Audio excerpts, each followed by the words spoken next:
Hello everyone, I'm Michael, and today, I'm going to tell you a story. What dark secret are you hiding from everyone? Story 1. My stepdad tried to kill me when I was little. For domestic violence and language, my stepdad was a great asshole. He was in my life from the beginning, after my bio dad up and left, till I was about 13 to 14. He was an abusive, alcoholic, jobless dickwad who constantly physically and verbally abused both my mom and I. On multiple occasions, either my mom or I called the cops and watched them drag the sorry sack of shit out the house and throw him in jail for a couple of days. They were, sadly, the happiest days of my childhood. When I was little, I can remember countless times where I had gotten into physical fights with the man, resulting in black eyes, cuts, bruises, the works. I won't go into detail any further, since it's kinda hard to talk about, but I will say this. I never told anyone about this. This is the first time I've gotten it down in writing or out in the open at all. When I was little, 5 to 6 years old I'd say, I lived with my mom and stepdad in my stepdad's parents' attic. My mom frequently went out during the day for work, and didn't come home till late evening or night. Well, one day, after my parents had a pretty hostile argument, my mom left for work and my dad was pretty pent up. This is what I remember, and continue to remember almost every day since the event.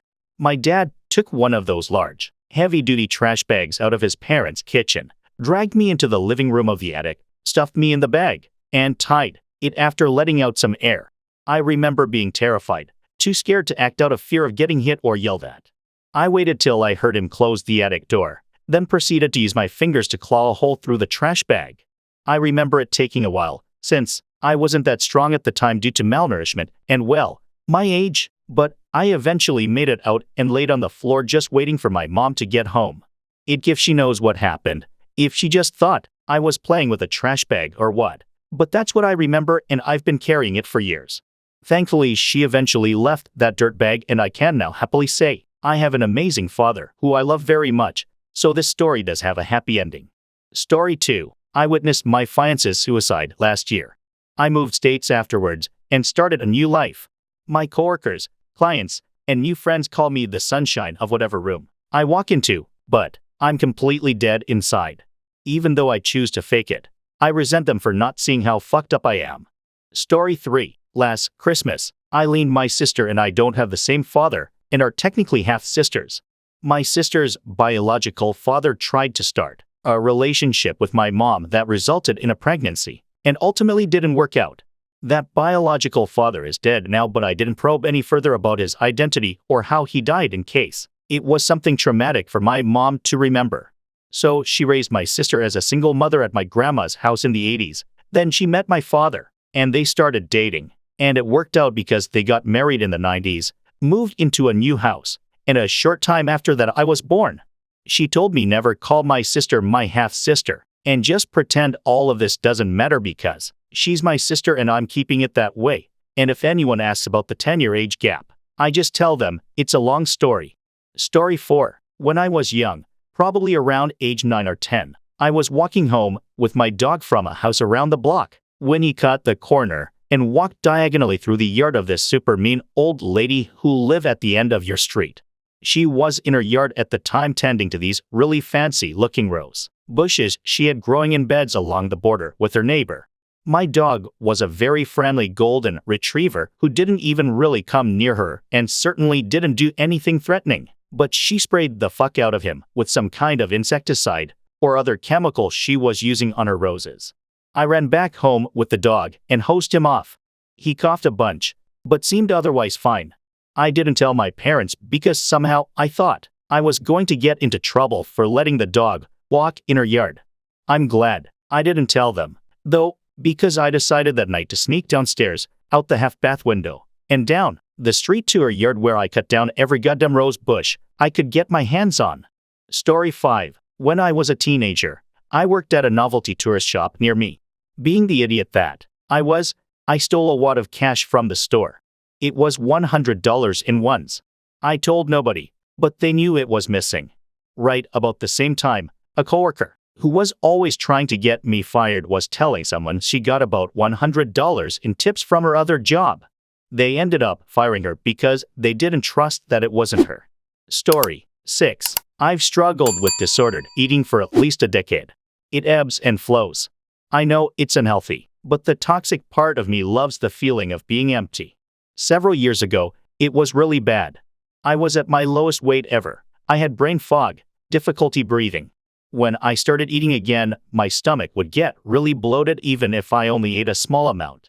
I gained weight in the last year or so, and my depression and anxiety got really bad for a while. My family thinks I don't want to spend time with them. However, I just wanted to stay home because trying on my clothes and the idea of being in public made me want to kill myself. It was easier on me mentally to just stay home. I can feel myself slipping back into my old disordered eating habits, unfortunately. Story 7. When I was younger, I lived with my grandmother. Not long after I turned 18, her health started to decline. That sort of decline that means she won't be around for much longer. Over the months, I did my best to take care of her, getting her to the hospital when she needed, and other things. We had someone coming every day to help her with things I couldn't. Well, what my family doesn't know is that the night she passed, I was in the living room watching TV. My dog was in bed with my grandma, and I started to hear him whimper and bark. I knew what was happening. I knew that if I acted, I could potentially save her. I didn't want to watch her suffer anymore, though, to watch her live with so much pain and unable to do anything for herself anymore. So I made the choice to let her pass before making any calls. She lived 92 years, and the only regret I have is that she passed a month after I would have graduated if I hadn't been kicked out of school. She had been in good enough health at the time to go to my graduation. I still kick myself for how stupid I was back then. Edit. I didn't expect this much support. Thanks. I'm not too torn up about letting her pass. I knew it was for the best. She was such a great person. She didn't deserve to live in such a poor manner any longer than she already had. I don't regret what I did. I regret what I had done that got me kicked out of school, that I didn't try and make it to graduation for her. I think I've lived my life so far in a way that she'd be proud of. Not graduating before she passed is the only regret I really have in this life so far, and I'm 35 now. So, I think I'm doing pretty good.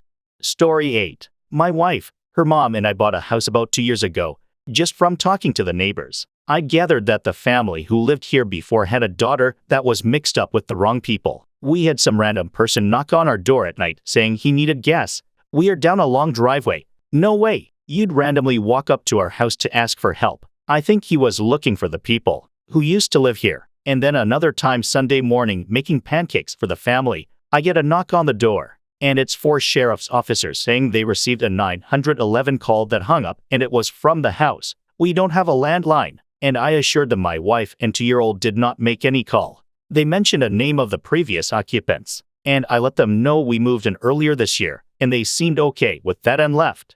Anyways, I was doing some yard work and struck up conversation with the neighbor. He saw the police cars and asked what was up. I told him the situation, and he just goes, "Oh, yeah, that family was messed up. The cops were probably being cautious considering the shooting." "What shooting?" I ask. He kinda looks at me with a sad, worried face. "The shooting in your house." "Wait, what?" I say, truly baffled. He then proceeds to tell me that about 2 years before, the father in the house confronted his daughter and boyfriend he didn't like, and shot and killed the boyfriend in the house.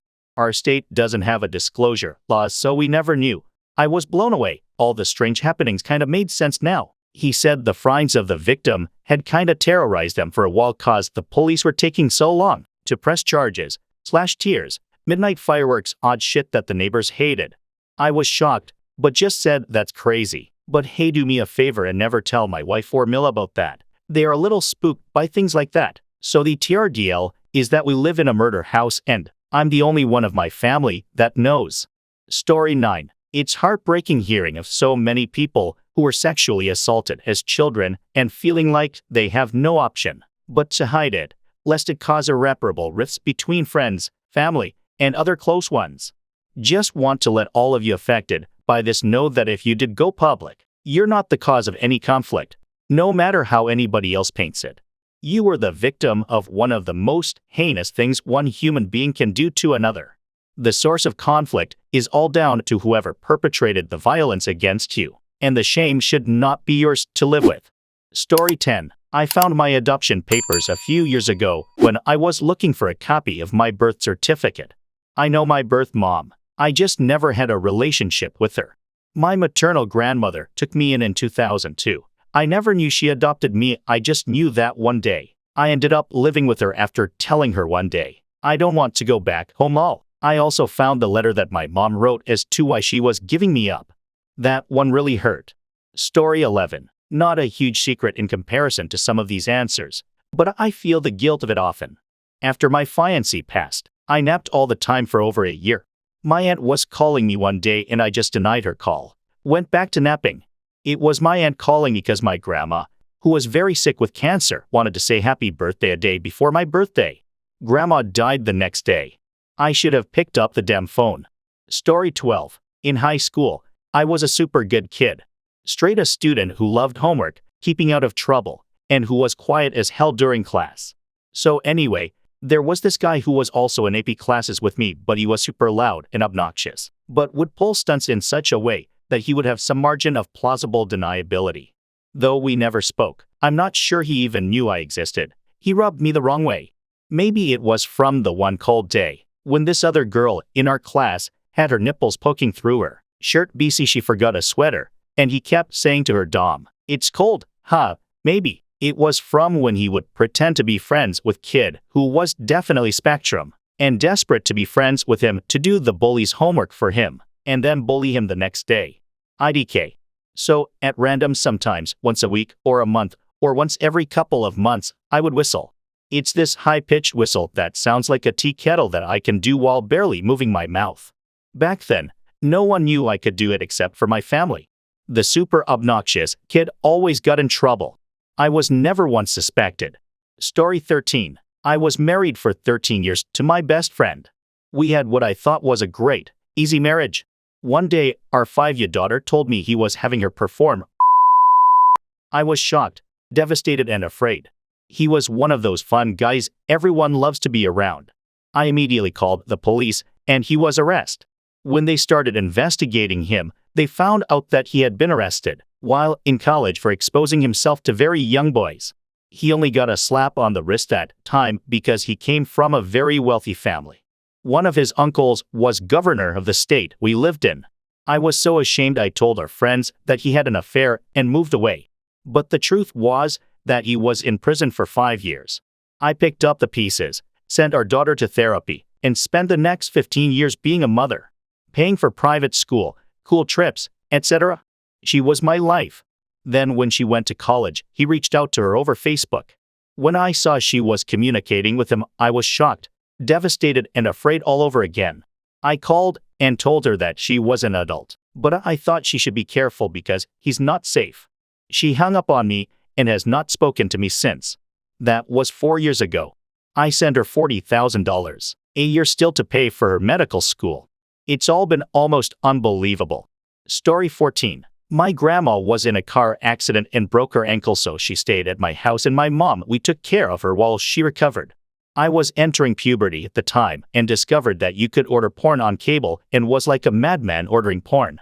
The bill that month came out to $500. My mom thought it was my grandma because her novelists were on like channel 50-60 and the porn was 500 to 600 omfu.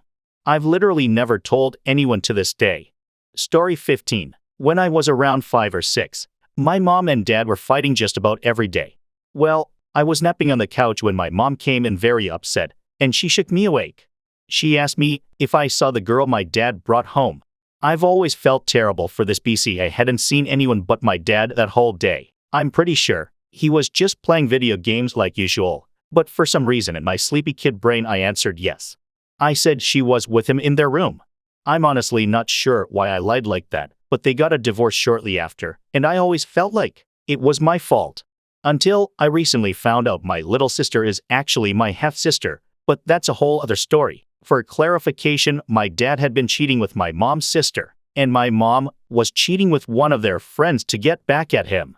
She thought he was cheating with a different girl, but found out later it was my aunt. Honestly, their relationship was on its way out. I don't feel bad about it now since a few years ago we found out my little sister is my half-sister from the affair my mom had. Story 16. One of my closest coworkers, who is an integral part to our very large corporation, killed a man in his late teens and threw the body in a lake. He only got off on a technicality. I work remotely, so I don't build a lot of personal relationships with people I work with regularly. I googled his full name. It freaked me out at first, but I've kinda gotten over it. I wonder if anyone else knows. It happened 40 plus years ago. He will retire soon, and then I might ask another coworker about it. I just don't want to stir the pot. Story 17. This first part isn't exactly dark, but when I was a kid around 9 or so, my cousin, who was 12 at the time, would make out with me. I didn't really know better at that age, but thought I'd be in trouble if I talked about it. For whatever reason, about 6 years went by before I saw him again, and it was never brought up. Never mentioned. He was like a totally different person. I sometimes wonder if it even happened. My memory isn't very reliable, and it was so long ago now. I'm in my 20s. Fast forward a little bit more, and I found out he died a couple years ago while cleaning a gun. Accidentally shot himself. My great aunt, who's his grandma and who basically raised him, believes wholeheartedly that it was an accident. But I suspect it wasn't. He grew up around guns and knowing how they work and how to empty them and everything. I find the odds that he accidentally forgot to empty the chamber pretty low. I also know he was struggling with depression and brain damage from a car accident a year prior. But I won't tell my aunt any of this. I think it would break her heart. Story 18. I've been accessory to both my parents' infidelity. At age 5, my mother cheated on my dad while he was deployed, and my brother told me what was happening and that I shouldn't tell anyone. My father slept with his secretary 2 years later for a few years and would even bring me on dates with her, telling my mother we were going to the movies. He took me to her house and had her roommate watch me while they went out or just hung out in her room. They're still married. I don't know if either know the other did the thing or if they still are doing the thing. Story 19. That I didn't graduate from college. I failed one course my senior year, second semester. The ceremony was already set up, so they let everyone walk. I had no diploma in my award. Nobody knows to this day, and it's been 17 years. Failed one course, 3 credits. Was ashamed, so I never went back for those 3 credits. So everyone believes I graduated. Story 20. The only person in my life who knows this story is my husband. When I was 8, I was desperate to be liked by the older boys on the street. I was the youngest boy, other than a baby or two, on the block, so I rarely had any boys to play with. When I was noticed by an older boy, 19, a senior in high school, I was thrilled. He, I'll call him Mike, saw me riding my bike up and down the street one day, while he was outside playing basketball with a friend of his, who I will call Sean. Together, they stopped me and talked to me about school, about my bike, and other random shit. Then, Mike invited me inside for a Coke. Since my parents didn't keep soda in the house often, this was a treat. Once inside, my can of Coke in my hand, Mike and Sean started turning the conversation to things I didn't understand. I don't remember exactly what they talked about, but I do remember a lot of questions about my body, my penis, whether I got erections, and if I had ever seen an older boy's dick. This turned into them taking their pants off and urging me to do the same. I didn't want to, but Mike knew I was an insecure little kid. He turned on the manipulation. Oh, well, I thought you were cool, Faustus. I guess not. I don't talk to boys who aren't cool. That kind of shit. I did what they asked from that point on, afraid to be uncool and not have older boys to talk to anymore. That day, all they made me do was touch them. But 4 months afterward, until Mike went away to college, I was used by them. Most often, it was just Mike. About half the time, though, Sean was involved. He seemed less gung-ho about raping me than Mike did. Without going into details, if you can imagine something 19-year-old could do to an 8-year-old, he did it to me. The weirdest part about it all was, though I hated it when it was happening, I missed it when it was over. I felt special when Mike would invite me into his house. When he left for college, and when Sean completely ignored me after Mike was gone, I felt lonely and unwanted again. I never told my parents. To this day, more than 30 years after the fact, they don't know that it happened. Mike and Sean never faced any sort of repercussions for what they did to me. Though, in a small bit of justice, Mike did end up going to prison about 10 years ago for doing the same thing to another boy. There are probably more than just that boy and me, But at least he finally got caught for hurting someone.